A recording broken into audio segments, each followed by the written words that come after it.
from China originally, and I spent a lot of time in Japan and in the UK. I did my undergrad in the UK, in Manchester. Why did you decide to apply for Oxford? Basically because of two major reasons. First is because I really like this city, Oxford city itself. I mean, I've been here, I have been here at least 5 times before I actually applied for Oxford. And I really like the city in terms of its history and the architecture it has, and the museums, and the great amount of activities that it offers. And the city is also well structured, I think, in the sense that you get all the essential shops and everything centered around the city center.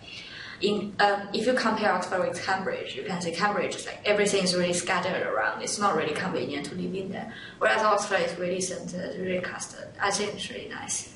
The second is because of the Oxford Union. It's a really prestigious union. It invites all sorts of famous and celebrities or renowned speakers to come and speak.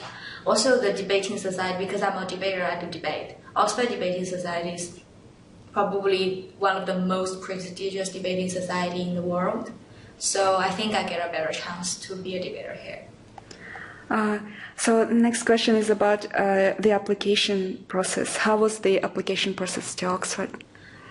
It's really easy. If you go on Oxford, the admission website, you will check all the deadlines of the programs you want to apply. I think for sociology, the first deadline, because generally speaking, Oxford's got 3 deadlines. First deadline is in November, second is in January, third is in March. The earlier you apply, the better. But for sociology, they don't use the November deadline. They use the January deadline. So you can apply before, I think, 23rd of January. Just check the website and then you'll see. And you fill in all the forms they ask you to do. I think the most important thing, apart from your transcript, apart from your scores, is your personal statements as well as your writing samples. Because unlike other universities, Oxford will ask you to provide two pieces of your writing samples. And I think each of them is within 2,000 words. So you have to provide those 2 pieces of writing samples. And in terms of those writing samples, it's better to be relevant to the subject you are actually applying for.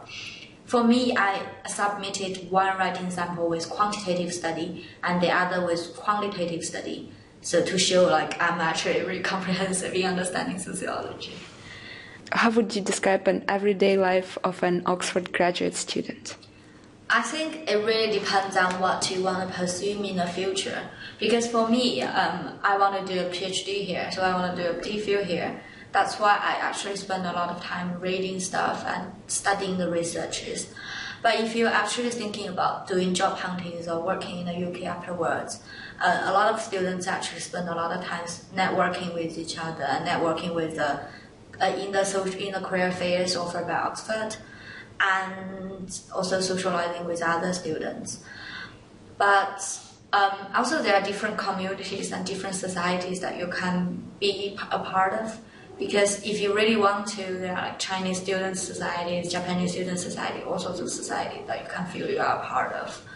And in terms of academic, there are a lot of libraries here, loads of books you cannot possibly finish. And it just depends on what you really want. I think Oxford is really great in terms of the freedom it provides you. It actually gives you a lot of space to self-actualize. Can you tell us a little bit about college system in Oxford? I think the best way to explain the college system is to think about Oxford as Hogwarts in Harry Potter. It's like in Harry Potter you've got like 4 different colleges, right? You've got 4 different schools, whereas in Oxford you've got 28. And that's basically the system. You still have different classes together. You still go choose different subjects and you go to different lecture rooms together. Not necessarily with people from your college.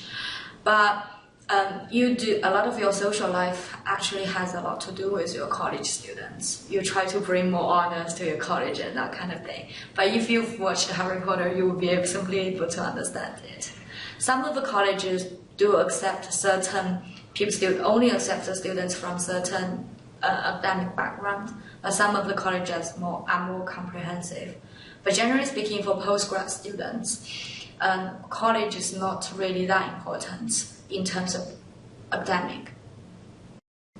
So it's more relevant to undergraduate students. Yeah, I think it's more relevant to undergrad. For example, if you do PPE, in St. John's College, and if you do PPE in Harvard Manchester College, although you go to lectures together, but you have different tutorials because you have tutorials inside the college. But for postgrads, we don't have tutorials, so it doesn't matter. It does not really matter in terms of which college you go to. Oh, but it matters scholarship-wise. So some college offers more scholarship to students from certain background. So you better have to check on that. Okay. From that, it's nothing. Thank you very much.